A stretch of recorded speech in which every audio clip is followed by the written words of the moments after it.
এই স্টোরিটা আসলে আনকমন একটা স্টোরি। ওই কাজী সবুজ যখন বলল কাহিনীটা, তখন আমার কাছে কাহিনীটা ভালো লেগেছে। ভালো লাগার পরে মনে করলাম যে এটা আমি প্রডিউস করি। আর আমার একটা গোয়া মাল্টিমিডিয়া প্রযোজনা প্রতিষ্ঠান, যদি জোরে বলতেন, গোয়া মাল্টিমিডিয়া প্রযোজনা প্রতিষ্ঠান নতুন চালু করেছে আর কি। নতুন চালু করার পরে আকাশ আমিন পরিচালক আমাকে বলল যে ভাইয়া একটা গল্প আছে, গল্পটা এরকম ধাঁচের। তো আমি দুষ্টমি করে বললাম যে ভাইয়া তাহলে আমি অভিনয় করতে পারি নাকি, ডোমের একটা ক্যারেক্টার।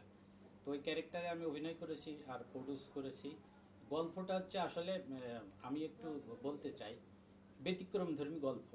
যেটা হচ্ছে ডোমের যে অ্যাসিস্ট্যান্ট থাকে, সে হচ্ছে বিভিন্ন মেয়েদেরকে কি প্রলোচনা নিয়ে আসে, মানে প্রলোভন দেখিয়ে নিয়ে আসে, নিয়ে তাকে ধর্ষণ করে, তার কিডনি মানে বিক্রি করে, তাকে হত্যা করে, এরকম দাসের গল্প আর কি।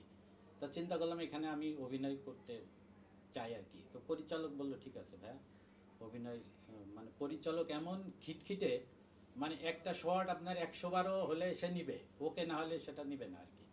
আপনার কোনো ভয় করে না এই যে ড্রোনের সাথে যে আপনি কাজ করেছেন, তখন কি ভয় করে না? জি, আমার ভয় করেছে, অনেক ভয় করেছে। তারপরে ভয়কে জয় করেও অভিনয় করার চেষ্টা করেছি। বাকিটা আপনারা দেখবেন, দেখে যদি ভালো লাগে আমাকে উৎসাহিত করলে আমি গোয়া মাল্টিমিডিয়া প্রযোজনা প্রতিষ্ঠান, আমি ইনশাল্লাহ আগামীতে ছবি করব, নাটক করব, মানে বহুদূর যেতে চাই আর কি। আপনাদের সহযোগিতা নিয়ে গোয়া মাল্টিমিডিয়া অনেক দূর যেতে চাই। বাস্তবে কখনো দেখেছেন যে যে লাশ কাটা বা আপনি যখন গিয়েছেন একটা অভিজ্ঞতা আপনার তৈরি হয়েছে কিনা? না, সেটা আমি বাস্তবে দেখি নাই, এই প্রথম আমার দেখা যে ডোমরা কিভাবে কি করে, এই প্রথমই দেখা।